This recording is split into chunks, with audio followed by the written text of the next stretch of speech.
జొన్న దోశ, రాగి పిండి, గోధుమ పిండి, బియ్య పిండి.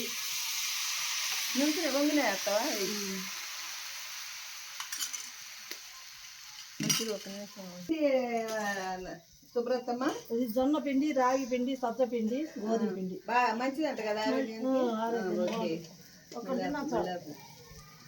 పిండితో రాగి పిండి, జొన్న పిండి, సజ్జ ఆరోగ్యానికి మంచిదా? రాగి పిండి, జొన్న పిండి, సజ్జ పిండి, గోధుమ పిండి. లైట్ అదొక కప్పు, అదొక కప్పు. మళ్ళీ వేసుకుంటుంది. వదిలి ఇప్పుడు వదిలి చెప్తా. జొన్న పిండి, రాగి పిండి, సజ్జ పిండి, జీలకర్ర, ఉల్లిపాయ, పచ్చిమిరకాయ. ఆరోగ్యానికి చాలా మంచిది అనమాట.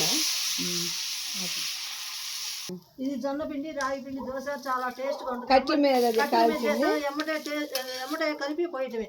కట్ల మీద ఏదంటే చేసిన